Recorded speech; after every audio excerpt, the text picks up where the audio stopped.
Alright guys, just a quick video for you here. Got a '05 Chevy Uplander with the 3.5. I just had to put a thermostat in it.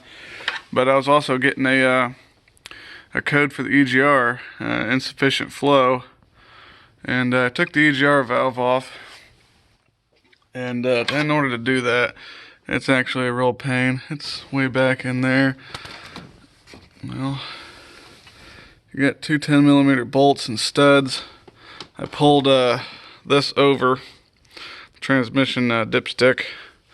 It's actually on one of the studs.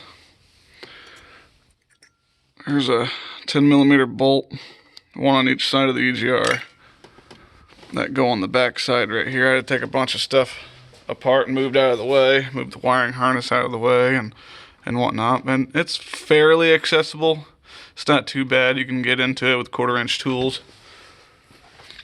But what I found was when I had to remove the throttle body to do the thermostat, I saw that hole down there, it's kind of hard to get you guys in there, but that hole on the very bottom is plugged almost completely.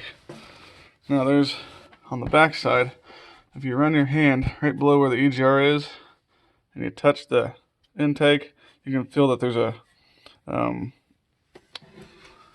raised portion under there. You might be able to see it, I'm not sure.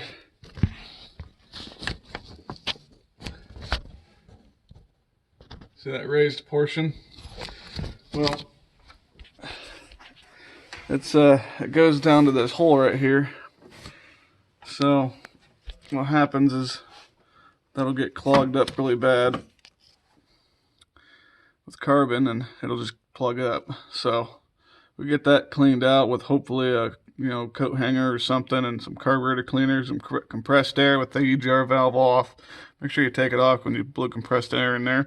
You don't want it to backfeed into the EGR and you have all sorts of problems with it sticking and whatnot. So yeah, just take your throttle body off and take the EGR valve off. Clean that hole out real good. Soak it with carb spray for a few hours or something if you have to, and you're gonna have to use compressed air because you ain't gonna get it any other way probably. Small bristle brush, a little snake or something of some sort you could stick down in there. Anything really to get it cleaned out. So yeah, that's the insufficient flow code. So I'm gonna get to working on that and get this thing buttoned up. So there you go.